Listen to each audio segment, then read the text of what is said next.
Agri ಬಿಸ್ನೆಸ್ಸಲ್ಲಿ ಮಾರ್ಕೆಟಿನಲ್ಲಿ ಇದನ್ನೆಲ್ಲ ಬಳಸ್ಕೊಂಡು ಮಾಡಿದವರು ಯಾರೂ ಫೇಲ್ಯೂರ್ ಆಗೋಕ್ಕೆ ಸಾಧ್ಯ ಇಲ್ಲ. ಈಗ ನೀವು ತಿಳ್ಕೊಳ್ಳಿ, ಯಾಕೆ ಬಿಗ್ ಬಾಸ್ಕೆಟ್ ಯಾಕೆ ನಮ್ಮ ಬೆಂಗಳೂರಿಗೆ ಬಂತು, ಅದು ಒಂದು.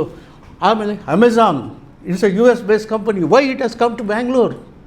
ಅಲ್ಲ, ಕಾರ್ಪೊರೇಟ್ ಆಫೀಸಲ್ಲಿ ಇದ್ದಾವೆ, ಯಾಕೆ ಅವರು ಬೇರೆ ಸ್ಟೇಟ್ಗೆ ಹೋಗ್ಬೋದಿತ್ತು. ಆದರೆ ಇಲ್ಲಿನ ಸೌಲಭ್ಯತೆ, ಇಲ್ಲಿನ ಜನ, ಇಲ್ಲಿನ ಆಫೀಸರ್ಸ್ಗಳು ಇನ್ನೊಂದು 5 ವರ್ಷಕ್ಕೆ ನೋಡಿ 10,000 ಕೋಟಿ ಪ್ರೊಸೆಸಿಂಗ್ ಯೂನಿಟಿಗೆ ಹಾಕ್ತಾರೆ.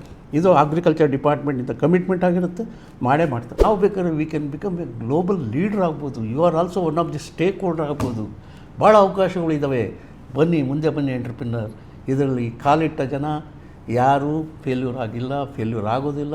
ನಮ್ಮಲ್ಲಿ ಪ್ರಾಮುಖ್ಯತೆ ಬೆಳೆಗಳಿದ್ದಾವೆ. ಕಮರ್ಷಿಯಲ್ ಕ್ರಾಪ್ ತಗೊಳ್ಳಿ, coffee, pepper, cardamom, we are number 1. ನೀವು ಎಲ್ಲೇ ಹೋಗಿ, ಯಾವುದೇ ಬೇರೆ ಬೇರೆ ದೇಶದಲ್ಲಿ ಹೋದರೂ ನೀವು ಅಲ್ಲೇ ಒಂದು ವಾತಾವರಣಕ್ಕೆ ಕೆಲವು ಬೆಳೆಯೋದಿಲ್ಲ, ಎಲ್ಲರೂ ನಮ್ಮಲ್ಲಿ ಇಂಪೋರ್ಟ್ ಆಗಿರ್ತದೆ, ಎಲ್ಲದೂ ಮಾಡ್ತಾರೆ. ಬೇಡ, ನಮ್ಮ ಜನ ಅಲ್ಲಿ ಹೋಗಿರೋದಲ್ಲ, ಅವರಿಗೆ ನಮ್ಮ ಆಹಾರ ಕಲಿಸಿದರೆ ಸಾಕು. ಇರುವಂಥ ಐಡಿಯಾ, ಆ ಕಾನ್ಸೆಪ್ಟಿಗೆ ಪ್ರಾಪರಾಗಿ ಒಂದು ಫೈನಾನ್ಷಿಯಲ್ ಪ್ಲ್ಯಾನನ್ನು ಮಾಡಿಕೊಡ್ತೀವಿ. ನೀವು ತರಕಾರಿಗಳೆಲ್ಲ ತೊಗೊಂಡ್ಬಿಟ್ರೆ ನೋಡಿ, ನಮ್ಮ ಫುಡ್ ಪ್ರೊಡಕ್ಷನ್ ಹೆಂಗಿದೆ ಅಂದರೆ, ಈಗ 143.5 ಲ್ಯಾಕ್ ಟನ್ಸ್ ನಾವು ಫುಡ್ ಗ್ರೇನ್ಸ್ನ ಪ್ರೊಡ್ಯೂಸ್ ಮಾಡ್ತಾಯಿದ್ವಿ ಕರ್ನಾಟಕದಲ್ಲಿ. ನಾನು I am not talking about India. ಉದಾಹರಣೆಗೆ ಇತ್ತೀಚೆಗೆ ಒಬ್ಬರು ಮ್ಯಾಂಗೋ ಪಲ್ಪ್ ಮ್ಯಾನುಫ್ಯಾಕ್ಚರ್ 36 ವರ್ಷ ನಡೆಸ್ತಾ ಇದ್ದಾರೆ, ಚೆನ್ನಾಗಿ ನಡೆಸ್ತಾ ಇದ್ದಾರೆ. 12-13 ಕೋಟಿವರೆಗೆ ಟರ್ನ್ ಓವರ್ ಮಾಡಿದರು. ಆದರೆ ಈಗೇನಾಗಿದೆ, ಅವರಿಗೆ ಏಜ್ ಆಗಿದೆ, ಈಗ ಅವರಿಗೆ ಆಸಕ್ತಿ ಇಲ್ಲ. ಈಗ ಅಂಥ ಕಂಪ್ನಿನೂ ಖರೀದಿ ಮಾಡಿದ್ರೆ ಅವರ ಸಪ್ಲೈ ಸೈಡ್ ಆಗಲಿ, ಮ್ಯಾನುಫ್ಯಾಕ್ಚರಿಂಗ್ ಪ್ರಾಸೆಸ್, ಮಾರ್ಕೆಟಿಂಗ್, ಅಂದರೆ ರೀಇನ್ವೆಂಟಿಂಗ್ ದ ವೀಲ್ ಅಂತ ಏನು ಹೇಳ್ತೀವಿ, ಅದನ್ನು ಮಾಡುವ ಅಗತ್ಯ ಇರುವುದಿಲ್ಲ. ರೆಡಿ ಫಾರ್ ರನ್ನಿಂಗ್ ಆ ಥರ ಒಂದು ಅವಕಾಶ ಬಹಳ ಇದೆ. ಅದಕ್ಕೆ ಹೆಚ್ಚಿಗೆ ಆಗಿ ಕಂಟೈನರ್ ಕಾರ್ಪೊರೇಷನ್ ಇಲ್ಲೇ ಇದೆ. ಕಂಟೈನರ್ಸ್ ನಾವೇನು ಇಲ್ಲೇ ಸ್ಟಫಿಂಗ್ ಮಾಡಿ ಯಾವ ದೇಶಕ್ಕಾರ ಕಳಿಸ್ಬೋದು, ಅದು ವೈಟ್ ಫೀಲ್ಡಲ್ಲೇ ಇದೆ. ಒಂದು ಸ್ಕೀಮ್ ಮಾಡಿದ್ದಾರೆ, ಅದರಲ್ಲಿ 2 ಕೋಟಿವರೆಗೂ ಸಾಲವನ್ನು ಪಡಿಬೋದು. ಆ ಸಾಲದ ಬಡ್ಡಿ ಬರೀ 6% ಇರುತ್ತೆ. ನೋಡಿ, ಇನ್ನು ಮುಂದೆ ಬರುವ ದಿನಗಳಲ್ಲಿ ನಾವು ರಿಸರ್ಚ್ ಓರಿಯೆಂಟೆಡ್ ಪ್ರಾಡಕ್ಟನ್ನೇ ಮಾರ್ಕೆಟಿಗೆ ಬಿಟ್ಟರೆ we will be very successful. ಅದ್ರ ಜೊತೆಗೆ ಆಗಲೇ ಚಾಲ್ತಿದ್ರು ಹಾಗೆ ಈ ವಿಮೆನ್ ಎಂಟರ್ಪ್ರನರ್ಸ್ಗೆ, SC/ST ಎಂಟರ್ಪ್ರನರ್ಸ್ಗೆ KSFCಯಿಂದ 5 ಕೋಟಿವರೆಗೆ 4% ಇಂಟ್ರೆಸ್ಟಲ್ಲಿ ಲೋನ್ ಸಿಗುತ್ತೆ. ನೀವು ಯಾವ ರೀತಿ ಫುಡ್ ಪ್ರೋಸೆಸ್ ಮಾಡಬೇಕು, ಮಿಲೆಟ್ ಮೇಲೆ ಮಾಡಬೇಕಾ, ಇದ್ರ ಮೇಲೆ ಮಾಡಬೇಕಾ, ಕಬ್ಬು ಮೇಲೆ ಮಾಡಬೇಕಾ, ಎಲ್ಲದಕ್ಕೂ ಉತ್ತರ ಇದೆ. So technology is available at your doorstep. ಎಕ್ಸ್ಪೋರ್ಟಿಗೆ ಅಪೆಡ ಆಫೀಸ್ ಇದೆ, ಪ್ಲ್ಯಾಂಟ್ ಕ್ವಾರಂಟೈನ್ ಆಫೀಸ್ ಇದೆ, ಆಮೇಲೆ ಇವು ಕೆಲವು ಪ್ಯಾಕ್ ಹೌಸ್ಗಳಿದ್ದಾವೆ. ಸೊ ನಿಮ್ಮ ಡೋರ್ ಸ್ಟೆಪ್ಪಲ್ಲಿರೋದ್ರಿಂದ ಇವನ್ನ ಕ್ಯಾಪಿಟಲ್ ಎಕ್ಸ್ಪೆಂಡಿಚರ್ಗೆ ನೀವು ಜಾಸ್ತಿ ಮಿಷನರಿ ಹಾಕೋ ಬದಲಿ ಮಾರ್ಕೆಟಿಂಗಿಗೆ ಸ್ವಲ್ಪ ಇನ್ವೆಸ್ಟ್ಮೆಂಟ್ ಮಾಡಿ. ಕಳೆದ 10 ವರ್ಷದಲ್ಲಿ 1000ಕ್ಕೂ ಮಿಕ್ಕಿ ಕ್ಲೈಂಟ್ಸಿಗೆ ಅಡ್ವೈಸ್ ಮಾಡಿದ್ದೀವಿ.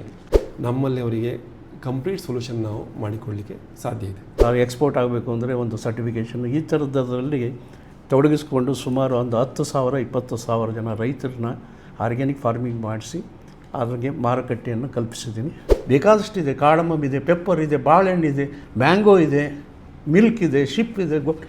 ಇದು ಎಲ್ಲ ವಿಪುಲ ಅವಕಾಶಗಳಿರೋದ್ರಿಂದ ಯಾವುದೇ ಒಂದು ಎಂಟರ್ಪ್ರಿನರು ಕರ್ನಾಟಕಕ್ಕೆ ಇನ್ವೆಸ್ಟ್ ಮಾಡಿಕೊಂಡ್ರೆ ಅವರಿಗೆ ರಾ ಮೆಟೀರಿಯಲ್ಗೆ ತೊಂದರೆ ಇಲ್ಲ. ಈಗ ನೋಡಿ 1000 FAOವನ್ನು ಡೆವಲಪ್ ಮಾಡಿದ್ದೀವಿ. ಆದರೆ ನಾನು ಕರ್ನಾಟಕದನಾಗಿ ಕರ್ನಾಟಕದಲ್ಲೇ 40 ವರ್ಷ ನಾನು ಈ ಕೆಲಸ ಮಾಡಿರೋದ್ರಿಂದ ಕರ್ನಾಟಕದಲ್ಲಿ ಭಾಳ ಅವಕಾಶಗಳಿದ್ದಾವೆ. ಬರುವ ಎಂಟ್ರಪ್ರಿನರ್ಸ್, ಎನಿ ಎಂಟ್ರಪ್ರಿನರ್ ಇರ್ಬೋದು, ಅವರಿಗೆ ಕರ್ನಾಟಕದಲ್ಲಿ ಫುಡ್ಡು ಮತ್ತು ಪ್ರೊಸೆಸಿಂಗ್ ಇಂಡಸ್ಟ್ರಿನಲ್ಲಿ ಇನ್ವಾಲ್ವ್ ಆದರೆ ಡೆಫಿನೆಟಾಗಿ ಅವರು ಮುಂದೆ ಬರ್ಬೋದು. ಹೇಗೆ ಮಾಡಬೇಕು, ಯಾವ ಥರ ಫೆಸಿಲಿಟಿಗಳು ಸಿಗ್ತವೆ, ಯಾವುದಾದ್ರು ರೆಗ್ಯುಲೇಷನ್ಸ್ನ ಕಂಪ್ಲೈ ಮಾಡಬೇಕು, ಈಗ ಹಲವಾರು ಪ್ರಶ್ನೆಗಳಿರ್ತವೆ. ಯಾವುದೇ ಪ್ರಶ್ನೆಗಳಿರಲಿ, ನಿಮ್ಮ ಒಂದು ಆಸ್ಪಿರೇಷನ್ಗೆ ಸರಿಯಾಗಿ ಒಂದು ಬಿಸ್ನೆಸ್ ಪ್ಲ್ಯಾನ್ ಫುಡ್ ಬಿಸ್ನೆಸ್ಸಲ್ಲಿ, ಅಗ್ರಿ ಬಿಸ್ನೆಸ್ಸಲ್ಲಿ ಮಾಡಬೇಕು ಅಂತಿದ್ದರೆ ನಿಮ್ಮ ಆಸ್ಪಿರೇಷನ್ ಸರಿಯಾಗಿ ನಾವು ನಿಮಗೆ ಮಾರ್ಗದರ್ಶನ ಮಾಡ್ತೀವಿ. ನೀವು ನಮ್ಮನ್ನು ಸಂಪರ್ಕಿಸಬಹುದು. ಯಾಕೆಂದರೆ ನಮ್ಮ ಕರ್ನಾಟಕ ಸರ್ಕಾರ ಇದೆಯಲ್ಲ, ಇವತ್ತು 4,760 ಕೋಟಿಯಷ್ಟು ಇನ್ಫ್ರಾಸ್ಟ್ರಕ್ಚರ್ ಫಂಡ್ ಕೊಟ್ಟಿದೆ. ಇನ್ಫ್ರಾಸ್ಟ್ರಕ್ಚರ್ ಫಂಡು ಈಗ ನಾವು ಏನಾಗ್ತದೆ, ಆ್ಯಸ್ ಎ ಎಂಟ್ರಪ್ರಿನರ್ ನಾನು ಒಂದು ಮಿಷಿನ್ ಹಾಕಬೇಕು ಅಂದರೆ ದುಡ್ಡು ಕಷ್ಟ ಆಗ್ತದೆ. ಹೆಚ್ಚು ಒತ್ತು ಅಂದರೆ ರೈತರಿಗೆ ನಾವು ಆದಷ್ಟು ಮಾರ್ಕೆಟ್ ಕಲ್ಪನೆ ಆಗಿ ಬರುವ ಎಂಟ್ರಪ್ರಿನರ್ಸ್ಗೆ ಯಾವ ರೀತಿಯಾಗಿ ಒಂದು ಮಾರುಕಟ್ಟೆಯನ್ನು ಕೃಷಿಯಲ್ಲಿ ಭಾಳ ಬೇಡಿಕೆ ಇದೆ. ಅದರಲ್ಲಿ ಕರ್ನಾಟಕ ಅಂತ ಪ್ರದೇಶದಲ್ಲಿ ನಮಗೆ ಭಾಳ ಅವಕಾಶಗಳಿದ್ದಾವೆ. ಇದನ್ನು ಉಪಯೋಗಿಸ್ಕೋಬೇಕು ಅನ್ನೋದೇ ಈ ಮೂಲ ಉದ್ದೇಶ. ಅದೇ ರೀತಿಯಾಗಿ ನನ್ನ ಆರ್ಗ್ಯಾನಿಕ್ ಮೂವ್ಮೆಂಟಲ್ಲಿ ಇರುವಾಗಲೇ ಬಿಗ್ ಬಾಸ್ಕೆಟ್ ಅಂತ ಅವೆಲ್ಲ ಕೇಳಿರ್ಬೋದು, ಬಿಗ್ ರಿಟೇಲ್ ಚೈನ್, ಅವರಿಗೂ ನಾನು ಆರ್ಗ್ಯಾನಿಕ್ ಸರ್ಟಿಫಿಕೇಷನ್ ಬಗ್ಗೆ ಅರಿವು ಮೂಡಿಸಿ ನಮ್ಮ ರೈತರನ್ನೆಲ್ಲ ಒಂದು ಮಾರುಕಟ್ಟೆಗೆ ಲಿಂಕ್ ಮಾಡಿದ್ದೀನಿ. ಸುಮಾರು ಒಂದು 40,000 50,000 ಜನ ರೈತರಿಗೆ ಎಫ್ ಯುಗಳನ್ನು ಮಾಡಿ ಅವರಿಗೆ ಒಂದು ಮಾರುಕಟ್ಟೆಯ ಕಲ್ಪನೆ ಸರ್ಕಾರದ ಸಹಯೋಗದೊಂದಿಗೆ ಮಾರುಕಟ್ಟೆಗೆ ನಾವು ಈಗ ಒತ್ತು ಕೊಡ್ತಾ ಇದ್ವಿ. ಫ್ರೆಂಡ್ಸ್, ನಮ್ಮದು ಈಗ ಇಂಡಸ್ಟ್ರಿಯಲ್ ಎಕ್ಸ್ಪರ್ಟ್ ಹಾಗೆಯೇ ಫೈನಾನ್ಷಿಯಲ್ ಎಕ್ಸ್ಪರ್ಟ್ ಆಗಿರೋಂಥ ಅನಿಲ್ ಸರ್ ಹಾಗೆಯೇ ಕಾಂತರಾಜ್ ಸರ್ ಇದ್ದಾರೆ. ನೀವೇನಾದ್ರು ಕೃಷಿಕರಾಗಿದ್ದರೆ, ಕೃಷಿ ಮಾಡಬೇಕು ಅಥವಾ ಏನಾದರೂ ಬಿಸ್ನೆಸ್ನ ಮಾಡಬೇಕು ಅಂತ ಅಂದ್ಕೊಂಡ್ರೆ 2 ಎಕ್ಸ್ಪರ್ಟ್ಸ್ ಇದ್ದಾರೆ ಅಂತ ಹೇಳ್ಬೋದು. ಅವ್ರ ಜೊತೆಗೆ ಮಾತಾಡೋಣ ಬನ್ನಿ. ಮೊದಲಾಗಿ ಕಾಂತರಾಜ್ ಸರ್ ಇದ್ದಾರೆ. ಸರ್ ನಮಸ್ತೆ. ನಮಸ್ತೆ ಸರ್. ಮೊದಲಾಗಿ ನಿಮ್ಮ ಬಗ್ಗೆ ನಮ್ಮ ವಿಷಯ ತಿಳಿಸ್ಕೊಡ್ತೀನಿ. ಹೌದು, ನನ್ನ ಹೆಸರು ಕಾಂತರಾಜ್ ಅಂತ. ನಾನು ಕೃಷಿ ಪದವೀಧರ. ಓಕೆ. ಕೃಷಿಯಲ್ಲಿ ಅಧ್ಯಯನ ಮಾಡಿ ಕೊನೆಗೆ ನಾನು ಅಧ್ಯಯನವನ್ನು ಮುಗಿಸಿದ ತಕ್ಷಣ ನಾನು ಒಂದು ಮಲ್ಟಿನ್ಯಾಷನಲ್ ಕಂಪನಿ ಮಾನ್ಸಾಂಟೋ ಅಂತ US ಕಂಪ್ನಿನಲ್ಲಿ ಒಂದು 20 ವರ್ಷ ಅಗ್ರಿ ಸೆಕ್ಟರ್ನಲ್ಲಿ ವರ್ಕ್ ಮಾಡಿ ಅಕ್ರಾಸ್ ಇಂಡಿಯಾ ಮತ್ತು ಔಟ್ಸೈಡ್ ಆಲ್ಸೋ ಕೆಲಸ ಮಾಡಿದೆ. ಅದಾದಮೇಲೆ 20 ವರ್ಷ ಆದಮೇಲೆ ನಾವು ನನ್ನದೇ ಆದ ಒಂದು ಸಣ್ಣ ಸಂಸ್ಥೆಯನ್ನು Mysuru green exports private limited ಅಂತ ನನ್ನ ಸಂಸ್ಥೆಯನ್ನು 97ರಲ್ಲಿ ಶುರು ಮಾಡಿ ಇದರಲ್ಲಿ ನಾನು ಸಾವಯವ ಕೃಷಿಯ ಬಗ್ಗೆ ಹೆಚ್ಚು ಒತ್ತು ಕೊಟ್ಟು ಅದರಲ್ಲಿ ಸರ್ಟಿಫಿಕೇಷನ್ ಬೇಕಾದ ರೈತರಿಗೆ ಸರ್ಟಿಫಿಕೇಷನ್ ಬೇಕಾಗುತ್ತದೆ. ಎಕ್ಸ್ಪೋರ್ಟ್ ಆಗಬೇಕು ಅಂದರೆ ಒಂದು ಸರ್ಟಿಫಿಕೇಷನ್, ಈ ಥರದಲ್ಲಿ ತೊಡಗಿಸ್ಕೊಂಡು ಸುಮಾರು ಒಂದು 10,000 20,000 ಜನ ರೈತರನ್ನ ಆರ್ಗ್ಯಾನಿಕ್ ಫಾರ್ಮಿಂಗ್ ಮಾಡಿಸಿ ಅದ್ರಿಗೆ ಮಾರುಕಟ್ಟೆಯನ್ನು ಕಲ್ಪಿಸಿದ್ದೀನಿ. ಅದೇ ರೀತಿಯಾಗಿ ನನ್ನ ಆರ್ಗ್ಯಾನಿಕ್ ಮೂವ್ಮೆಂಟಲ್ಲಿ ಇರುವಾಗಲೇ ಬಿಗ್ ಬಾಸ್ಕೆಟ್ ಅಂತ ತಾವೆಲ್ಲ ಕೇಳಿರ್ಬೋದು, ಬಿಗ್ ರಿಟೇಲ್ ಚೈನ್, ಅವರಿಗೂ ನಾನು ಆರ್ಗ್ಯಾನಿಕ್ ಸರ್ಟಿಫಿಕೇಷನ್ ಬಗ್ಗೆ ಅರಿವು ಮೂಡಿಸಿ ನಮ್ಮ ರೈತರನ್ನೆಲ್ಲ ಒಂದು ಮಾರುಕಟ್ಟೆಗೆ ಲಿಂಕ್ ಮಾಡಿದ್ದೀನಿ. ಅದೇ ರೀತಿಯಾಗಿ ಈಗ ನಮ್ಮ ಅಮೆಝಾನ್ ಅವ್ರಿಗೂ ಆ ಥರ ಲಿಂಕ್ ಮಾಡಿದ್ದೀವಿ.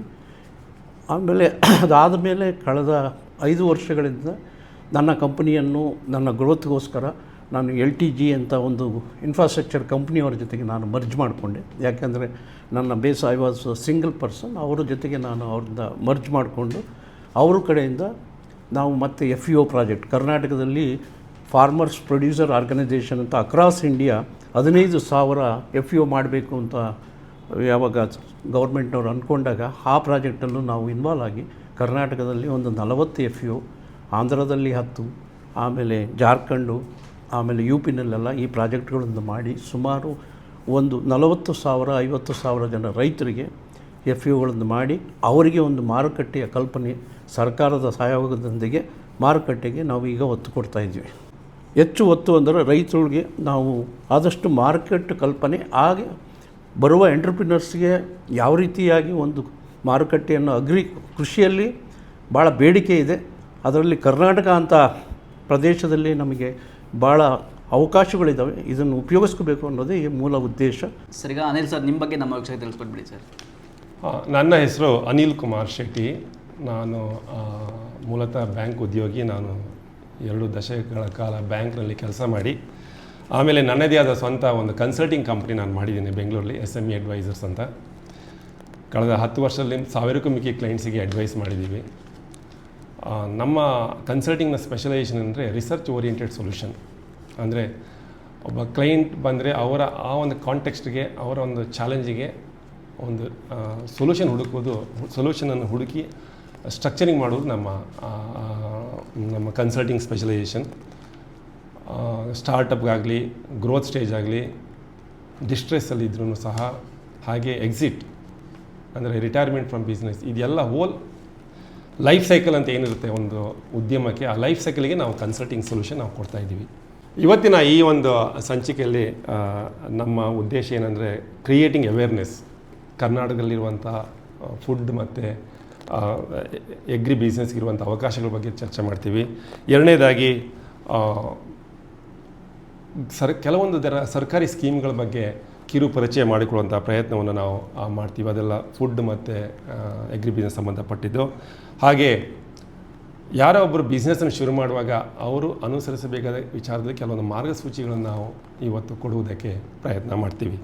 ನಾಲ್ಕನೇದಾಗಿ ಬಹಳ ಮುಖ್ಯವಾಗಿ ಇರಬೇಕಾಗಿದ್ದು ಫುಡ್ ಅಥವಾ ಎಗ್ರಿ ಬಿಸ್ನೆಸ್ ವೆಂಚರ್ನ ಎಂಟರ್ ಆಗುವಾಗ ಬಹಳ ಮುಖ್ಯವಾಗಿ ಬೇಕಾಗಿರುವಂಥದ್ದು ಸೋರ್ಸಿಂಗ್ ಆಫ್ ರಾ ಮೆಟೀರಿಯಲ್. ಆ ವಿಚಾರದಲ್ಲಿ ಇವತ್ತಿನ ಕೆಲವೊಂದು ಬೆಳವಣಿಗೆಗಳನ್ನು ನಾವು ನಿಮ್ಮ ಮುಂದೆ ಚರ್ಚೆ ಮಾಡಲಿಕ್ಕಿದ್ದೀವಿ. ಸರಿ, ಆಹಾರ ಸಂಸ್ಕರಣೆ ಮತ್ತು ಕೃಷಿ ಉದ್ಯಮದಲ್ಲಿ ಕರ್ನಾಟಕದ ವಿಶೇಷತೆ ಏನು ಸರ್? ಇದು ಭಾಳ ಮುಖ್ಯವಾದ ಪ್ರಶ್ನೆ. ಯಾಕೆಂದರೆ ಭಾಳ ಜನ ಮಹಾರಾಷ್ಟ್ರ ಅಡ್ವಾನ್ಸ್ ಇದೆ, ಇನ್ನೊಂದಿದೆ ಸ್ಟೇಟ್ ಅಡ್ವಾನ್ಸ್ ಇದೆ ಅಂತ ಎಲ್ಲ ಮಾತಾಡ್ತಿರ್ತಾರೆ. ಆದರೆ ನಾನು ಕರ್ನಾಟಕದನಾಗಿ ಕರ್ನಾಟಕದಲ್ಲೇ 40 ವರ್ಷ ನಾನು ಈ ಕೆಲಸ ಮಾಡಿರೋದ್ರಿಂದ ಕರ್ನಾಟಕದಲ್ಲಿ ಭಾಳ ಅವಕಾಶಗಳಿದ್ದಾವೆ.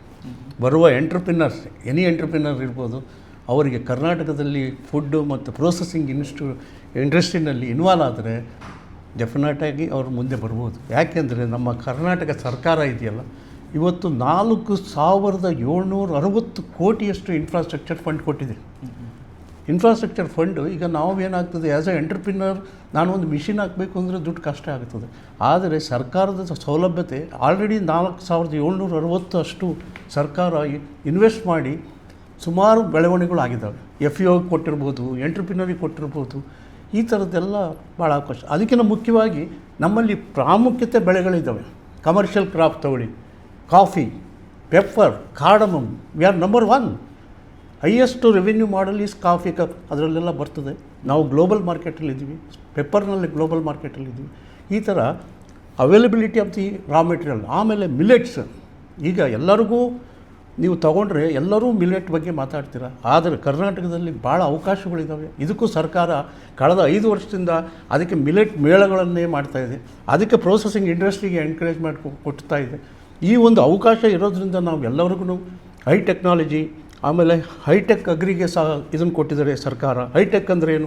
ಇವತ್ತು ಡ್ರೋನನ್ನು ಬಳಸಿ ನಾವು ಕೆಮಿಕಲ್ನ ಸ್ಪ್ರೇ ಮಾಡೋದಾಗಲಿ ಅಥವಾ ಇನ್ನೊಂದು modern agriculture, we are international global ಮಾರ್ಕೆಟಲ್ಲಿ ನಾವು ತೋರಿಸ್ಕೊಡ್ತಾ ಇದ್ವಿ. ಕರ್ನಾಟಕದಲ್ಲಿ ಈ ಥರದ್ದೆಲ್ಲ ವ್ಯವಸ್ಥೆ ಇದೆ.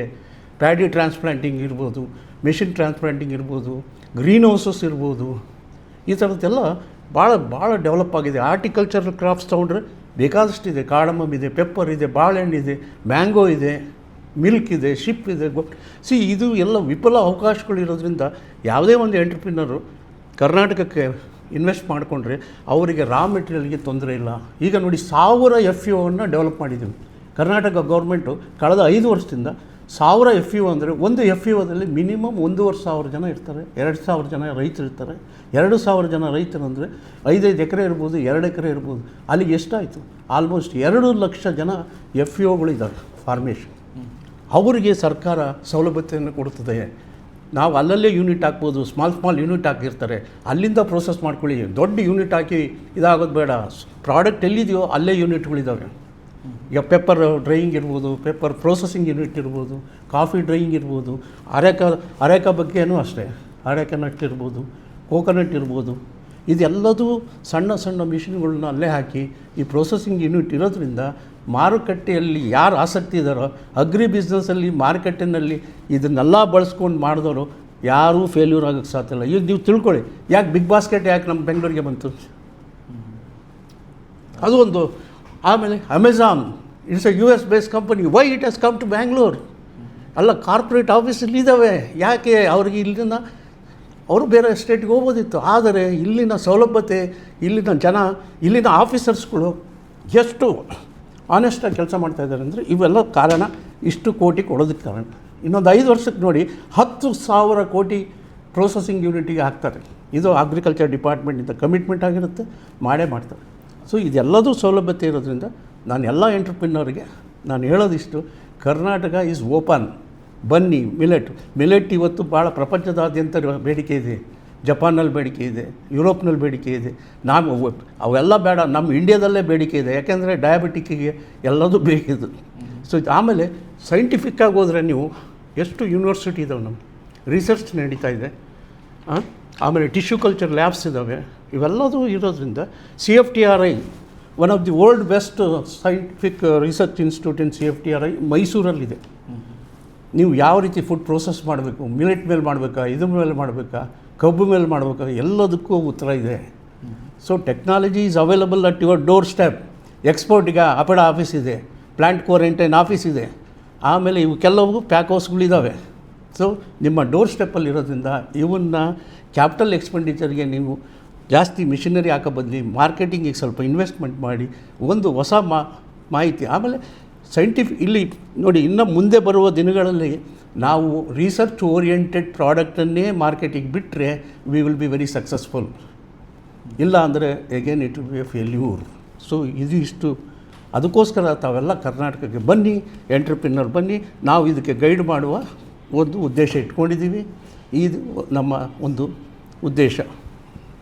ಇದು ಆಮೇಲೆ ನಮ್ಮ ಅನಿಲ್ ಶೆಟ್ಟಿ ಅವರು ಫೈನಾನ್ಷಿಯಲ್ ಅಡ್ವೈಸರು. ಈ will tell about the things. Sir, ಈಗ ಕಾಂತರಾಜ್ ಸರ್ ತುಂಬ ಚೆನ್ನಾಗಿ ಮಾಹಿತಿ ತಿಳಿಸ್ಕೊಟ್ರು.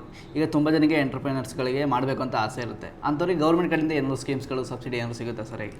ಬಡ್ಡಿ ರಿಯಾಯಿತಿ ಇದೆ, ಸಹಾಯಧನ ಸಬ್ಸಿಡಿ ಇದೆ, ಎಲ್ಲ ಈ ಥರ ಸಪೋರ್ಟ್ ಮತ್ತು ಒಂದು ಸಪೋರ್ಟ್ ಇಕೋಸಿಸ್ಟಮ್ನ ಸರ್ಕಾರ ಅಭಿವೃದ್ಧಿ ಮಾಡಿದೆ.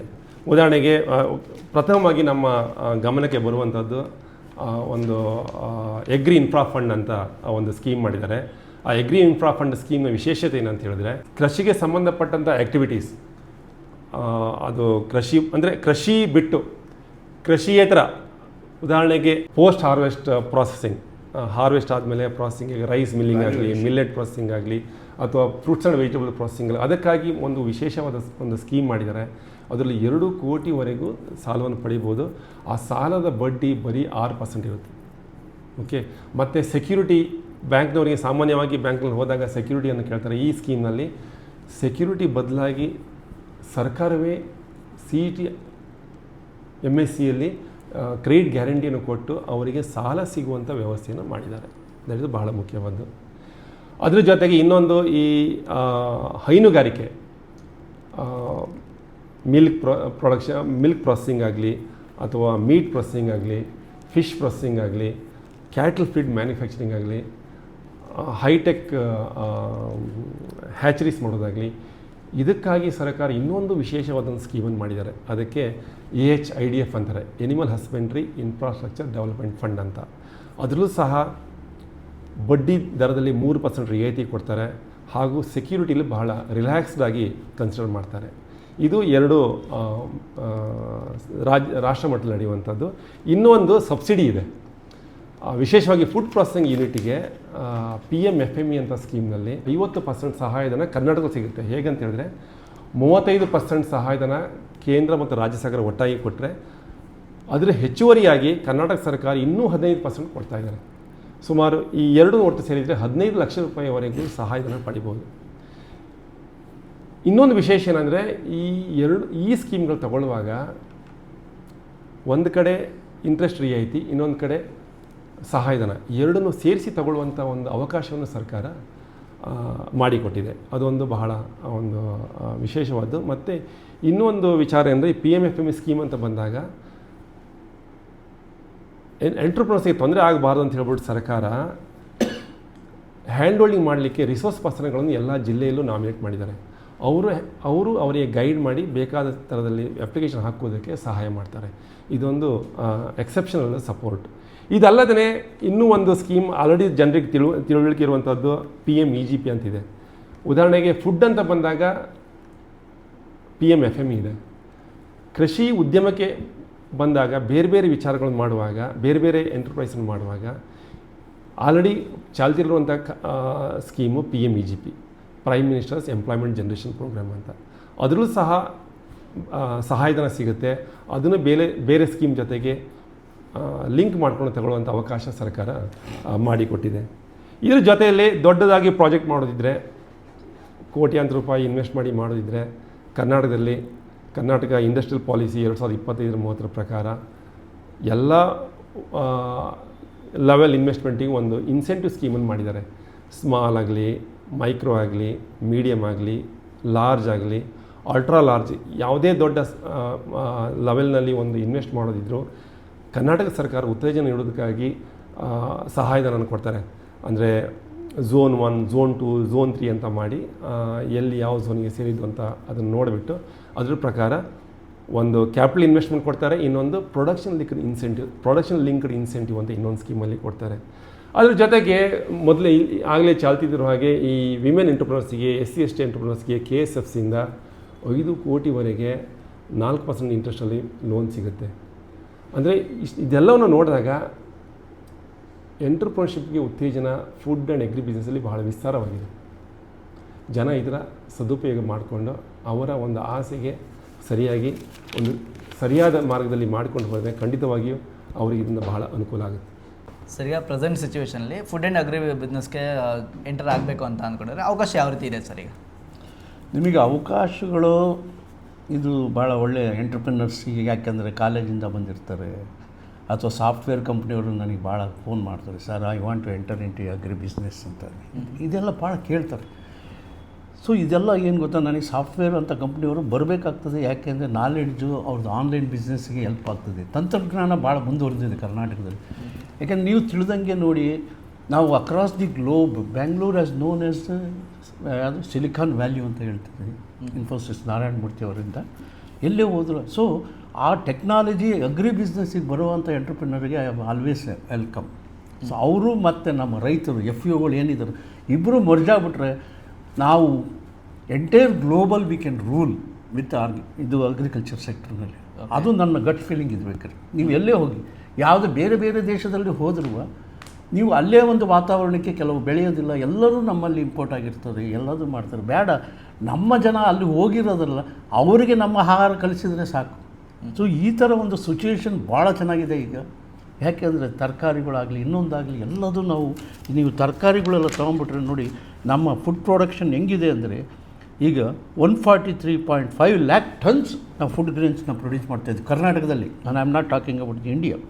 ಸೀರಿಯಲ್ಸಲ್ಲಿ 125 ಟನ್ಸ್ ಮಾಡಿದ್ವಿ. ಪಲ್ಸಸ್ಸು ಎಂಥ ಬೇಳೆ ಬರುತ್ತೆ ಗೊತ್ತಾ, ನಾವು ಗುಲ್ಬರ್ಗ ಅಂತ ಬಿಸಿಲು ಕಾಲದಲ್ಲಿ ಒಳ್ಳೆ ಬೆಳೆ ಇದೆ. ಬೇಳೆ 16 ಕೋಟಿಯಷ್ಟು 16 ಲಕ್ಷ ಟನ್ ಬೆಳಿತೀವಿ. ಶುಗರ್ ಕೇನಲ್ಲಿ ವಿ ಆರ್ ನಂಬರ್ 1 ಇದ್ದೀವಿ. Milk production we are number 1 ಇದ್ದೀವಿ. Horticulture production 2221 lakh metric tons ಅಷ್ಟು ತರಕಾರಿಗಳನ್ನು ಬೆಳಿತೀವಿ. ಇಷ್ಟೆಲ್ಲ ಅವಕಾಶಗಳಿಟ್ಟಾಗ ಅದರ ಜೊತೆಗೆ ಕಮರ್ಷಿಯಲ್ ಕ್ರಾಪ್ ಕಾಫಿ, ರಾಗಿ, ಅರೆಕನಟ್ಟು, ಸನ್ಫ್ಲವರು, ಟ್ಯಾಮರಿಂಡ್. ಎಲ್ಲ ಮಲ್ಟಿನ್ಯಾಷನಲ್ ಕಂಪ್ನಿಯು ಎಲ್ಲರೂ ಇಲ್ಲಿ ಒಂದು ಕಂಪ್ನಿ ಹಾಕ್ಕೊಂಡು ಇದು ಭಾಳ ಅವಕಾಶಗಳು ಇದ್ದಾವೆ. ಆದರೆ ನನ್ನ ಏನಪ್ಪ ಅಂದರೆ ಎಂಟ್ರಪ್ರಿನರ್ ಯಂಗ್ಸ್ಟರ್ಸ್ ದುಡ್ಡು ಇಟ್ಕೊಂಡು ಬರ್ತೀರಾ, ಏನು ಮಾಡಬೇಕು ಅಂತ ಇರ್ತೀರಲ್ಲ, ನೀವು ಯಾವಾಗಲೂ ಅಡ್ವಾನ್ಸ್ ಟೆಕ್ನಾಲಜಿನಲ್ಲಿ ರಿಸರ್ಚ್ ಓರಿಯೆಂಟೆಡಲ್ಲಿ ನಮ್ಮ ಯೂನಿವರ್ಸಿಟಿಗಳಲ್ಲಿ ರಿಸರ್ಚ್ ಮಾಡ್ತಾ ಇರ್ತಾರೆ. ಆ ಪ್ರಾಡಕ್ಟ್ಗಳ ಮೇಲೆ ಇದು ಮಾಡಿಕೊಂಡು ಆಮೇಲೆ ವೆಲ್ ಆರ್ಗನೈಸ್ಡ್ FEO. ನಾನು ಹೇಳ್ತೀನಿ ಇವತ್ತು 1000 FEO ನಮ್ಮಲ್ಲಿ ಇದ್ದಾವೆ. ಈಗ 1000 FEO ಅಂತ ನಾನು ಹೇಳಿದೆ. They are well organised. Product ranging from raw material ಸೋರ್ಸಿಂಗಿಗೆ ಅಷ್ಟು ಕಷ್ಟ ಆಗೋದಿಲ್ಲ. ಫ್ರೂಟ್ಸ್ ಇದೆ, ವೆಜಿಟಬಲ್ ಇದೆ, ಸ್ಪೈಸಸ್ ಎಲ್ಲ ಹೇಳಿದ್ದೀನಿ. ಆಮೇಲೆ ನಿಮಗೆ ಅಲ್ಲಲ್ಲೇ ಒಂದು ಸಣ್ಣ ಯೂನಿಟ್ಗಳಿದ್ದಾವೆ. ಆಮೇಲೆ ಕ್ವಾಲಿಟಿ HR ಏನು ನಮ್ಮ ರೈತರು ಎಜುಕೇಟೆಡ್ ಆಗಿದ್ದಾರೆ, ದೇ ಆರ್ ಯೂಸಿಂಗ್. ಆಮೇಲೆ ಏನಾಗಿದೆ, ನಮ್ಮ ಸೋಷಿಯಲ್ ಮೀಡಿಯಾ ಭಾಳ ಯೂಸ್ ಆಗ್ತಾಯಿದೆ. ರೈತರದೇ ಆನ್ಲೈನ್ನಲ್ಲಿ ಬಿಸ್ನೆಸ್ ಮಾಡೋ ಒಂದು ಪರಿಸ್ಥಿತಿ. ಸೊ ಇಷ್ಟೆಲ್ಲ ಎಜುಕೇಷನ್ ಮಾಡ್ತಾ ಇರಬೇಕಾದ್ರೆ ನಾವು ಅವರು FEOಗಳು ಇರೋದ್ರಿಂದ across Karnataka we have got 1000 FEO ಅಂದಾಗ ಪ್ರಾಡಕ್ಟ್ ಸೋರ್ಸಿಂಗಿಗೆ ತೊಂದರೆ ಆಗೋದಿಲ್ಲ. ಯಾಕಂದರೆ ಭಾಳ ಜನ ಎಂಟ್ರಪ್ರಿನರ್ ಫೇಲ್ಯೂರ್ ಆಗೋದಿಲ್ಲಪ್ಪ ಅಂದರೆ ರಾ ಮೆಟೀರಿಯಲ್ ಸೋರ್ಸಿಂಗ್ನಲ್ಲಿ ಸ್ವಲ್ಪ ಎಡವುತ್ತಾರೆ. ಇದು ಇರೋದರಿಂದ ದೆನ್ ವ್ಯಾಲ್ಯೂ ಅಡಿಷನ್ ಮಾಡಿ ಪ್ರೋಸೆಸಿಂಗ್ ಮಾಡಿ ಆಮೇಲೆ ಇನ್ನೊಂದು ಗ್ಲೋಬಲ್ ಅಸೆಸ್. ನಾನು ಆಗಲೇ ಹೇಳಿದೆ, ಬೆಂಗಳೂರು ಅಂದರೆ it is A global market ಇದ್ದಂಗೆ. ಸೊ ಗ್ಲೋಬಲ್ನ ಅಸೆಸ್ನಲ್ಲಿ ಮತ್ತು ಅದಕ್ಕೆ ಬೇಕಾದ ಇನ್ಫ್ರಾಸ್ಟ್ರಕ್ಚರ್ ಸರ್ಕಾರದಲ್ಲಿದೆ. ನೋಡಿ, ಏರ್ಪೋರ್ಟು, ನಮ್ಮ ಬೆಂಗಳೂರು ಏರ್ಪೋರ್ಟಲ್ಲಿ ಎವ್ರಿ ಡೇ ಎಷ್ಟು ವೆಜಿಟೇಬಲ್ಸ್ ಎಕ್ಸ್ಪೋರ್ಟ್ ಆಗ್ತಾಯಿದೆ. ಇವೆಲ್ಲ ಒಂದು ಒಳ್ಳೆ ಕೋಲ್ಡ್ ರೂಮು, ಕೋಲ್ಡ್ ಸ್ಟೋರೇಜು ಎಲ್ಲದೂ ಡೆವಲಪ್ ಆಗಿದೆ. ಆಮೇಲೆ ಮಂಗಳೂರು ಪೋರ್ಟ್ ಇದೆ, ನಮಗೆ ಕಾರವಾರ ಪೋರ್ಟ್ ಇದೆ. ಈ ಥರ ಎಲ್ಲದನ್ನು ಆಮೇಲೆ ಈವನ್ ಚೆನ್ನೈ ಪೋರ್ಟನ್ನು ಹಾರ್ಡ್ಲಿ 300 ಕಿಲೋಮೀಟ್ರು. ಈ ಪೋರ್ಟಲ್ಲೆಲ್ಲ ನಾವು ಉಪಯೋಗಿಸ್ಕೋಬೋದು. ಅದಕ್ಕೆ ಹೆಚ್ಚಿಗೆ ಆಗಿ ಕಂಟೈನರ್ ಕಾರ್ಪೊರೇಷನ್ ಇಲ್ಲೇ ಇದೆ. ಕಂಟೈನರ್ಸ್ ನಾವೇನು ಇಲ್ಲೇ ಸ್ಟಫಿಂಗ್ ಮಾಡಿ ಯಾವ ದೇಶಕ್ಕಾರ ಕಳಿಸ್ಬೋದು, ಅದು ವೈಟ್ ಫೀಲ್ಡಲ್ಲೇ ಇದೆ. ಸೊ ಇಷ್ಟೆಲ್ಲ ಹತ್ರದಲ್ಲಿ ಇರಬೇಕಾದ್ರೆ ನಾವು ಎಷ್ಟು ಸಾಧನೆಯನ್ನು ಮಾಡ್ಬೋದು. ಬಟ್ ಇದನ್ನೆಲ್ಲ ನಮ್ಮ ಎಂಟ್ರಪ್ರಿನರ್ಸ್ಗಳು ಪ್ರತಿಯೊಂದನ್ನು ಗಮನದಲ್ಲಿ ಇಟ್ಕೊಂಡ್ರೆ ರಾ ಮೆಟೀರಿಯಲ್ನ ಭಾಳ ಪ್ಲ್ಯಾನ್ ಮಾಡಬೇಕಾಗುತ್ತೆ. ಯಾಕಂದರೆ ರೈತರು ಇವತ್ತೇ ಹೇಳ್ತಾರೆ, ಬೇಕಾದ್ರೆ FEOಗಳು ಏನು ಹೇಳ್ತಾರೆ, ಯಾವ ಸೀಸನಲ್ಲಿ ಹಾರ್ವೆಸ್ಟ್ ಆಗುತ್ತೆ, ಎಷ್ಟು ಟನ್ ಬರುತ್ತೆ, ಎಲ್ಲ ಸಿಕ್ಬಿಡುತ್ತೆ ನಿಮಗೆ. ನಾನು ಈಗ 1 ಟನ್ ರಾಗಿ ಬೇಕು ಅಂತ ಇಟ್ಕೊಂಡಿರ್ತೀನಿ, ನಿಮಗೆ ಅದು ಬ್ಯಾಕ್ ಎಂಡಲ್ಲಿ ನಮ್ಮಲ್ಲಿ ಇದ್ದಾರೆ. ನೀವು ಮತ್ತೆ ಬ್ಯಾಕ್ ಎಂಡ್ ಮಾಡೋ ಕೆಲಸ ನೆಸೆಸಿಟಿ ಇಲ್ಲ. ಸೊ ಇದೆಲ್ಲ ಕಾಸ್ಟ್ ಉಳಿಯುತ್ತೆ. You only concentrate on marketing, invest entire money on marketing. ಆವಾಗ ರೈತರಿಗೂ ಒಂದು ಒಳ್ಳೆ ಬೆಲೆ ಸಿಗ್ತದೆ. ರೈತರು ನೀವು ಕೈ ಜೋಡಿಸ್ಕೊಂಡ್ರೆ, ನಾವು FEO ಕಾನ್ಸೆಪ್ಟೇ ಇರೋದಷ್ಟೇ, ರೈತರಿಗೂ ಒಂದು ಒಳ್ಳೆ ಬೆಲೆ ಕೊಡಬೇಕು, ನೀವು ಮಾರ್ಕೆಟಿಗೆ ಒಂದು ಒಳ್ಳೆಯ ಉತ್ಪಾದನೆ ಕೊಡಬೇಕು. ಸೊ ಇದೆಲ್ಲದನ್ನು ಇದೆ. ಈಗ FEOಗಳು ಹೇಳ್ತಾರೆ, ಸಾರ್ ನಾವೆಲ್ಲ ಬೆಳೀತಾ ಇದ್ದೀವಿ, 100 ಟನ್ ನನ್ನ ಹತ್ರ ಜಿಂಜರ್ ಇದೆ, ಎಲ್ಲಿ ಮಾರುಕಟ್ಟೆ ಅಂತ ಕೇಳ್ತಾ ಇರ್ತಾರೆ. ಬನ್ನಿ, ಜಿಂಜರ್ ಮಾರ್ಕೆಟ್ ಬೇಕಾ? ಇದೆ. ಕಾಟನ್ ಬೇಕಾ? ಇದೆ. ದಾಲ್ ಬೇಕಾ? ಇದೆ. ಸೊ ಇದಕ್ಕೆಲ್ಲದು ಮಾರುಕಟ್ಟೆ ನೀವು ಕಲ್ಪನೆ ಕೊಟ್ಟರೆ ನಿಮಗೆ ಡೆಡಿಕೇಟೆಡಾಗಿ ಅವರು ಸಪ್ಲೈ ಮಾಡ್ತಾರೆ. ಸೊ ಇಷ್ಟು ಅವಕಾಶಗಳು, ಭಾಳ ಅವಕಾಶಗಳಿದ್ದಾವೆ. ನಿಮಗೆ ರಾ ಮೆಟೀರಿಯಲ್ ಬಗ್ಗೆ ಎಲ್ಲ ಹೇಳಿದ್ದೀನಿ. So this will be A good platform from Karnataka. That's what I can say. Sir ಈಗ ಹೊಸದಾಗಿ ಎಂಟರ್ಪ್ರಿನರ್ಸು ಈಗ ಫುಡ್ ಆ್ಯಂಡ್ ಅಗ್ರಿ ಬಿಸ್ನೆಸ್ನ ಸ್ಟಾರ್ಟ್ ಮಾಡಬೇಕು ಅಂತ ಅಂದ್ಕೊಂಡಿದ್ರೆ ಹೊಸ ಯೂನಿಟ್ನ ಮಾಡಬೇಕಾ ಅಥವಾ ಹಳೆ ಯೂನಿಟ್ಗಳನ್ನ ಬೇರೆಯವ್ರದ್ದು ಖರೀದಿ ಮಾಡ್ಬೋದಾ ಸರ್ ಹೇಗೆ? ಹಾಂ, ಇದು ಬಹಳ ಮುಖ್ಯವಾದ್ದು. ಮತ್ತು ಇದು ಇಲ್ಲಿ ಏನು ಅಂತ ಹೇಳಿ ವಿಶೇಷವಾಗಿ ಈಗ ಸಣ್ಣ ಯೂನಿಟನ್ನು ಮಾಡೋದಿದ್ರೆ, ಸಣ್ಣ ಮಟ್ಟದಲ್ಲಿ ಹೊಸದಾಗಿ ಶುರು ಮಾಡೋದು ಸಣ್ಣ ಮಟ್ಟದಲ್ಲಿ ಮಾಡೋದಿದ್ರೆ ಹೊಸ ಯೂನಿಟ್ ಮಾಡೋದು ಬಹಳ ಸೂಕ್ತ. ಯಾಕಂದರೆ ಸರ್ಕಾರದ ಉತ್ತೇಜನ ಇರುವುದು ಹೊಸ ಯೂನಿಟ್ ಮಾಡಿದವ್ರಿಗೆ ಮಾತ್ರ. ಅಂದರೆ ಈ ನಾನು ಹಾಗೆ ಹೇಳಿದ ಹಾಗೆ PMFME ಸಬ್ಸಿಡಿ, AF ಸಬ್ಸಿಡಿ ಇಂಥವೆಲ್ಲ ಇಂಟ್ರೆಸ್ಟ್ ರಿಯಾಯಿತಿ ಸಿಗುವಂಥದ್ದೆಲ್ಲ ಹೊಸ ಯೂನಿಟ್ ಮಾಡಿದಾಗ ಸಿಗುತ್ತೆ. ಅದೇ ನೀವು ಸ್ವಲ್ಪ ದೊಡ್ಡ ಮಟ್ಟದಲ್ಲಿ ಇನ್ವೆಸ್ಟ್ ಮಾಡೋದಿದ್ರೆ ಒಂದು ಇಂಡಸ್ಟ್ರಿಗೆ, ಅಲ್ಲಿ ಅಲ್ಲಿ ಒಂದು ಇಂಡಸ್ಟ್ರಿ ಇನ್ವೆಸ್ಟ್ ಮಾಡೋದಿದ್ರೆ ಅಲ್ಲಿ ಯಾವುದಾದ್ರೂ ಕಂಪನಿ ಸೇಲಿಗಿದ್ರೆ ಅದನ್ನು ಖರೀದಿ ಮಾಡೋದು ಉತ್ತಮ. ಕಾರಣ, ನಿಮಗೆ ಆ ಕಂಪನಿಯ network, production practice, supply side ಎಲ್ಲವೂ ಒಂದು ಎಸ್ಟಾಬ್ಲಿಷ್ ಆಗಿರುತ್ತೆ. ಉದಾಹರಣೆಗೆ ಇತ್ತೀಚೆಗೆ ಒಬ್ಬರು ಮ್ಯಾಂಗೋ ಪಲ್ಪ್ ಮ್ಯಾನುಫ್ಯಾಕ್ಚರ್ 36 ವರ್ಷ ಚೆನ್ನಾಗಿ ನಡೆಸ್ತಾ ಇದ್ದಾರೆ. 12-13 ಕೋಟಿವರೆಗೆ ಟರ್ನ್ ಓವರ್ ಮಾಡಿದರು. ಆದರೆ ಈಗೇನಾಗಿದೆ, ಅವರಿಗೆ ಏಜ್ ಆಗಿದೆ, ಈಗ ಅವರಿಗೆ ಆಸಕ್ತಿ ಇಲ್ಲ. ಈಗ ಅಂಥ ಕಂಪ್ನಿನೂ ಖರೀದಿ ಮಾಡಿದ್ರೆ ಅವರ ಸಪ್ಲೈ ಸೈಡ್ ಆಗಲಿ, ಮ್ಯಾನುಫ್ಯಾಕ್ಚರಿಂಗ್ ಪ್ರಾಸೆಸ್, ಮಾರ್ಕೆಟಿಂಗ್, ಅಂದರೆ ರೀಇನ್ವೆಂಟಿಂಗ್ ದ ವೀಲ್ ಅಂತ ಏನು ಹೇಳ್ತೀವಿ, ಅದನ್ನು ಮಾಡುವ ಅಗತ್ಯ ಇರುವುದಿಲ್ಲ. ರೆಡಿ ಫಾರ್ ರನ್ನಿಂಗ್ ಆ ಥರ ಒಂದು ಅವಕಾಶ ಬಹಳ ಇದೆ. ಈ ಒಂದು ಅವಕಾಶ ತುಂಬ ಬರ್ತಾ ಇದ್ದಾವೆ ಇತ್ತೀಚೆಗೆ. ಬಿಕಾಸ್ ನಾವು ನೋಡಿದ ಹಾಗೆ ಹೆಚ್ಚಿನ ಬಿಸ್ನೆಸ್ ಫ್ಯಾಮಿಲಿ ನೆಕ್ಸ್ಟ್ ಜನ್ರೇಷನ್ಗೆ ಆಸಕ್ತಿ ಇರುವುದಿಲ್ಲ. ತಂದೆ ಅಥವಾ ಫ್ಯಾಮಿಲಿ ಬಿಸ್ನೆಸ್ ಇನ್ವಾಲ್ವ್ ಆಗಲಿಕ್ಕೆ ಅವರದ್ದೇ ಆದ ಬೇರೆ ಆಸಕ್ತಿ ಇರ್ತವೆ, ಅವರು ಬೇರೆ ಮಾಡ್ತಿರ್ತಾರೆ. ಅಂಥವರು ಈ ಒಂದು ಅವಕಾಶನ ಉಪಯೋಗಿಸ್ಕೊಳ್ಬೋದು. ಜೊತೆಗೆ ಅಂಥ ಬಿಸ್ನೆಸ್ಸನ್ನು ತಗೊಂಡಾಗ ಒಬ್ಬ ಎಂಟ್ರಪ್ರಿನರ್ಗೆ ಅವರಿಗೆ ಎಷ್ಟೋ ವರ್ಷಗಳನ್ನು ಅವ್ರು ಸೇವ್ ಮಾಡ್ಬೋದು ಆ ಒಂದು ಬಿಸ್ನೆಸ್ ಎಸ್ಟಾಬ್ಲಿಷ್ ಮಾಡಲಿಕ್ಕೆ. ಸೊ ಗ್ರೋತ್ ಭಾರಿ ಈಸಿಯಾಗಿ ಬರುತ್ತೆ.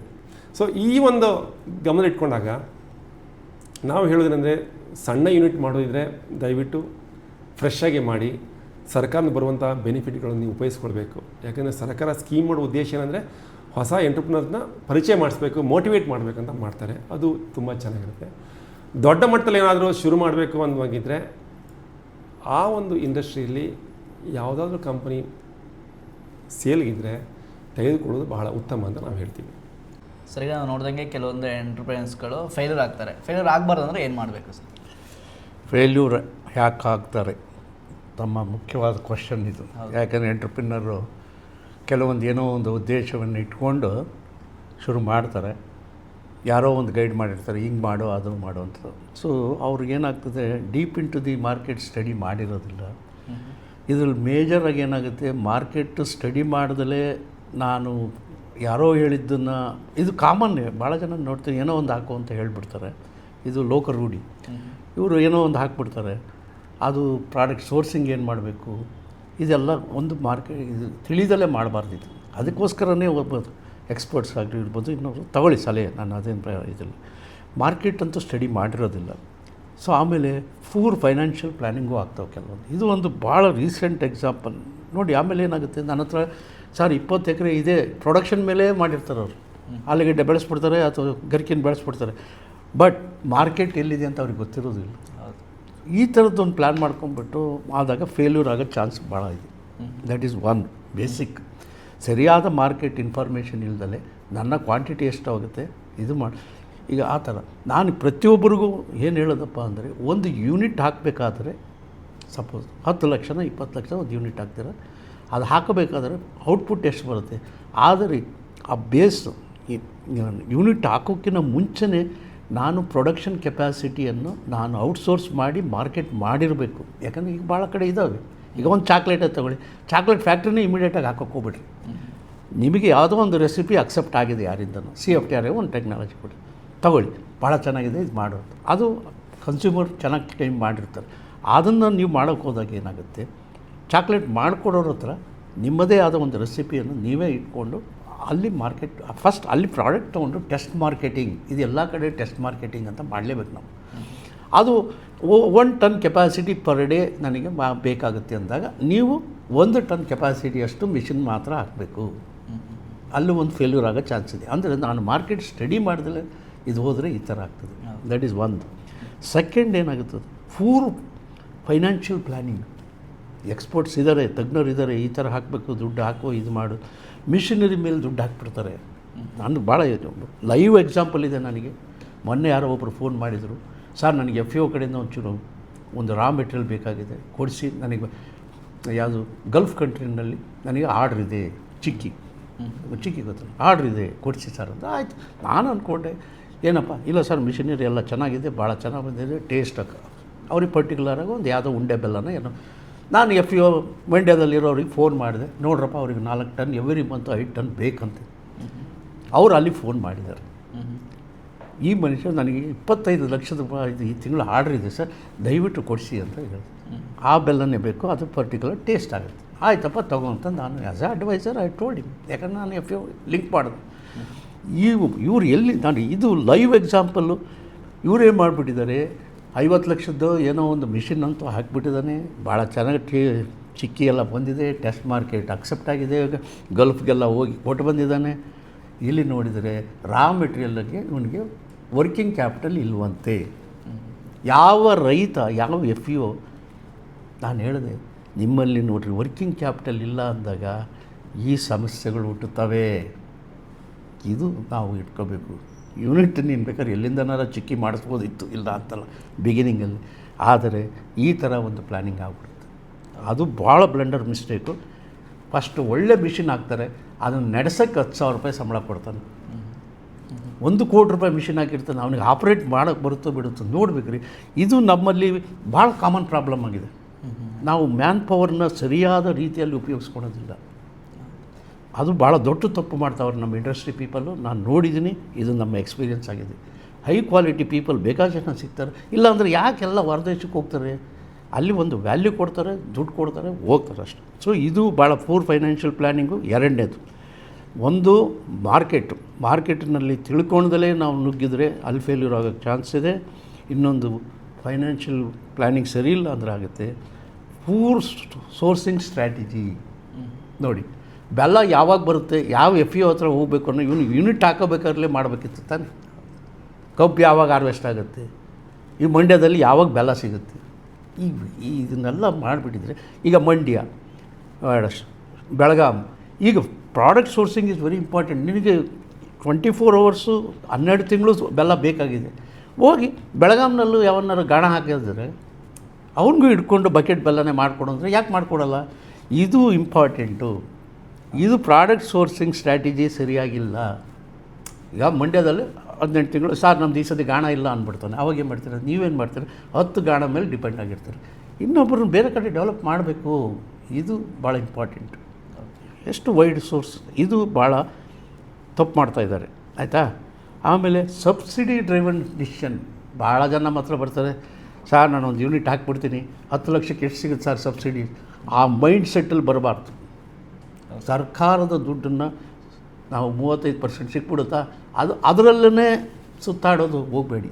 ಸಬ್ಸಿಡಿ ಕೊಡುವುದನ್ನು ಒಳ್ಳೆ ಉದ್ದೇಶಕ್ಕೆ ಉಪಯೋಗಿಸ್ಕೊಂಡ್ರೆ ಯು ಆರ್ 100% ಸಕ್ಸಸ್ಫುಲ್. ಅಂಥವು ಆಗಿದ್ದಾವೆ. ನಾನು ಹೇಳಿದ್ನಲ್ಲ, NPA ಇವತ್ತು ಯಾವುದೂ ಆಗಿಲ್ಲ. ಅದಕ್ಕೋಸ್ಕರ ತಾವು ಸಬ್ಸಿಡಿ ಡಿಸಿಷನ್ ಮೇಲೆ ಬರಬೇಡ್ರಿ. I am the last person to guide, ಗೊತ್ತಾಯ್ತಾ. ದ್ಯಾಟ್ ಈಸ್ ಒಂದು. ಆಮೇಲೆ ರಿಸ್ಕ್ ಅಸೆಸ್ಮೆಂಟ್ ಮಾಡೋದಿಲ್ಲ. ಕೆಲವು ಪ್ರಾಡಕ್ಟ್ ಏನ್ರಪ್ಪ, ಒಂದು ಒಳ್ಳೆ ಯಾವುದು ನೀವು ಇದು ಇದೆಯಲ್ಲಪ್ಪ, ಸೀಬೆಕಾಯಿ ಹಣ್ಣು, ಸೀಬೆ ಯಾವಾಗ ಬರುತ್ತೆ, ಎಲ್ಲಿ ಸಿಗುತ್ತೆ, ಅದು ಸ್ಟೋರ್ ಮಾಡಬೇಕು ತಾನೆ, 6 ತಿಂಗಳು ಸ್ಟೋರ್ ಮಾಡಬೇಕು. ಇನ್ನೊಂದು ಆ ಕೆಪಾಸಿಟಿ ನೀವು ಬೆಳೆಸ್ಕೋಬೇಕು. ಸಾರು ಮಳೆ ಬಂತು ಹಾಳಾಗೋಯ್ತು, ಈಗ ನಿಂದು ಒಳ್ಳೆ ಜ್ಯೂಸ್ ಮಾಡಿದೆಯಾ, ಒಳ್ಳೆ ಫ್ಲೇವರ್ ಬಂದಿದೆ, ಎಲ್ಲರೂ ಲೈಕ್ ಮಾಡಿದ್ದಾರೆ, ಆದರೆ ನೀನು 100 ಬಾಟ್ಲನ್ನು ಮಾಡೋಕ್ಕಾಗಲಿಲ್ಲ ಅಂದರೆ then you are going to a failure. So these are all the simple risk assessment. ಸಣ್ಣ ಪುಟ್ಟದನ್ನು ನಾವು ಅಸೆಸ್ ಮಾಡಬೇಕಾಗ್ತದೆ. ಸೊ ಇದು ಭಾಳ ಇಂಪಾರ್ಟೆಂಟ್. ನಾನು ಮ್ಯಾಂಗೋದಲ್ಲಿ ಈ ಥರನೇ ಆಗೋದು. ಪ್ಯಾಕ್ ಹೌಸಲ್ಲಿ 100 ಟನ್ಸ್ ಹ್ಯಾಂಡಲ್ ಮಾಡಬೇಕು ಅಂತ ಇರ್ತೀವಿ, ಬಟ್ ಅಷ್ಟು 100 ಟನ್ ಮ್ಯಾಂಗೋ ಬರುತ್ತೋ ಬಿಡುತ್ತೋ ಏನು ಮಾಡಲ್ಲ. ಅಲ್ಲಿ ಬೈಯರ್ಸ್ಗೆ ಕಮಿಟ್ ಆಗಿರ್ತೀರ, ಅವನು ನೆಗೆಟಿವ್ ಹೊಡಿತಾನೆ, ನನಗೆ 100 ಟನ್ಸ್ ನೀವು ಕೊಡಲಿಲ್ಲ ಅಂದರೆ ಈ ಪ್ರೈಸ್ ಕೊಡಲ್ಲ ಅಂತ. ಇವೆಲ್ಲದನ್ನು ಸ್ಟ್ರಾಟಜಿ ಭಾಳ ನೆಗೆಟಿವ್. MOU ಮಾಡಬೇಕಾದ್ರೆ ಓವರ್ಸೀಸ್ ಬೈಯರ್ಸಿಗೆ ನನ್ನ ಪ್ಲ್ಯಾನ್ A ಪ್ಲ್ಯಾನ್ B ಇಟ್ಕೋಬೇಕು ಯಾವಾಗ. This is called the strategy. ಇದನ್ನು ನಾವು ಭಾಳ ಇದರಲ್ಲಿ ಮಾಡಬೇಕಾಗ್ತದೆ. ಸೊ ಇದು ಈ ಕಾರಣಗಳಿಂದ, ಇನ್ನೂ ಬೇರೆ ಕಾರಣ ಇರ್ಬೋದು, ಈ ಕಾರಣ. ಆಮೇಲೆ ಪಾರ್ಟ್ನರ್ಶಿಪ್ ಅಂತ ಮಾಡಿಬಿಡ್ತಾರೆ, ಬ್ರೇಕಪ್ ಆಗುತ್ತೆ. ಸೊ ಇವೆಲ್ಲವೂ ಇರ್ತವೆ. ಇವೆಲ್ಲ ನಾವು ನೋಡಿ ಸ್ವಲ್ಪ ಯೋಚನೆ ಮಾಡಬೇಕು. ಒಳ್ಳೆ ಎಂಟ್ರಪ್ರಿನರ್ ಇದ್ದಾರೆ, ಸಕ್ಸಸ್ ಆಗಿರೋರು ಇದ್ದಾರೆ, ಫೇಲ್ಯೂರ್ ಆಗಿರೋರು ಇದ್ದಾರೆ, ಈ ಥರ ಎಲ್ಲ ಇರ್ತದೆ. ಸೊ ಅದೊಂದು ದಯವಿಟ್ಟು ಇದನ್ನು ಅರ್ಥ ಮಾಡ್ಕೋಬೇಕು. ಎಂಟ್ರಪ್ರಿನರ್ಗೆ ನಾನು ಇದು ಫಸ್ಟ್ ಸಜೆಸ್ಟ್ ಮಾಡೋದು, ಎಲ್ಲಿದೆ ಮಾರ್ಕೆಟು, ಏನು ಕಲ್ತಿದ್ದೀರಾ, ಏನು ಮಾಡ್ತಿದ್ದೀರಾ. ಈಗ ನನಗೂ ನ್ಯೂ ಟೆಕ್ನಾಲಜಿ ಇರ್ತವೆ, ಅಂಥವನ್ನ ಗೈಡ್ ಮಾಡ್ತೀನಿ ನಾನು. ಅದಕ್ಕೋಸ್ಕರ ಈ ಒಂದು ಉದ್ದೇಶ ಇಟ್ಕೊಂಡು ಇದನ್ನು ಮಾಡ್ತಾ ಇರೋದು. ನಾಳೆ ಬರಲಿ, ನಾವು ಹೊಸ ಟೆಕ್ನಾಲಜಿ ಎಲ್ಲಿದೆಯಪ್ಪ, ಏನು ಮಾಡ್ತೀವಿ, ಗೈಡ್ ಮಾಡ್ತೀವಿ ನಾವು. ಸರಿಗೆ ಎಂಟ್ರಪ್ರಿನರ್ಸು ಹೊಸದಾಗಿ ಒಂದು ಏನಾದರೂ ಬಿಸ್ನೆಸ್ನ ಮಾಡಬೇಕು ಅಂತ ಬಂದರೆ ನೀವು ಯಾವ ರೀತಿ ಸಪೋರ್ಟ್ನ ಮಾಡ್ತೀರಾ ಅವರಿಗೆ? ಮೊದಲನೇದಾಗಿ ಕಾಂಪ್ರಿಹೆನ್ಸಿವ್ ಸೊಲ್ಯೂಷನ್, ಅಂದರೆ ಕಾಂಪ್ರಿಹೆನ್ಸಿವ್ ಅಂತ ಹೇಳಿದ್ರೆ ಎಂಡ್ ಟು ಎಂಡ್. ಇದರಲ್ಲಿ ಏನೆಲ್ಲ ಮಾಡ್ತೀವಿ ಅಂದರೆ, ಫಸ್ಟ್ ಅವರಿಗೆ ಬಿಸ್ನೆಸ್ ಸ್ಟ್ರಾಟಜಿ ಮಾಡಲಿಕ್ಕೆ ನಾವು ಅಡ್ವೈಸ್ ಮಾಡ್ತೀವಿ. ಅವ್ರ ಜೊತೆ ಕೂತು ಚರ್ಚೆ ಮಾಡಿ, ಆನ್ಲೈನ್ ಡಿಸ್ಕಸ್ ಮಾಡಿ ಅವರ ಕಾನ್ಸೆಪ್ಟನ್ನ ವ್ಯಾಲಿಡೇಟ್ ಮಾಡ್ತೀವಿ. ಎರಡನೇದಾಗಿ ಅವರ ಏನು ಪ್ಲ್ಯಾನ್ ಮಾಡಿದ್ರು ಅದಕ್ಕೆ ಫೈನಾನ್ಷಿಯಲ್ ಪ್ಲ್ಯಾನಿಂಗ್ ಮಾಡ್ತೀವಿ. ಅಂದರೆ ಒಂದು ಮಾತಿದೆ, what cannot be measured cannot be managed ಅಂತಾರೆ.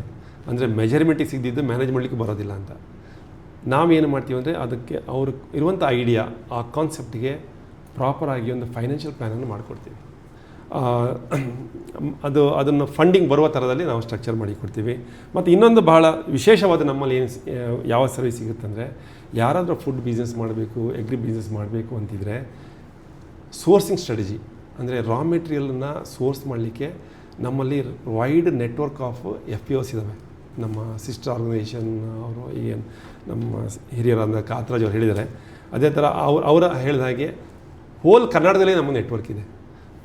ಸ್ಪೆಸಿಫಿಕ್ಕಾಗಿ ಬೇಕಾದಂಥ ರಾ ಮೆಟೀರಿಯಲನ್ನು ಅವರಿಗೆ ಸಪ್ಲೈ ಸಿಗೋ ಹಾಗೆ ನಾವು ಮಾಡಿಕೊಳ್ಳಿ, ನಮ್ಮ ಹತ್ರ ಕೆಪಬಿಲಿಟಿ ಇದೆ.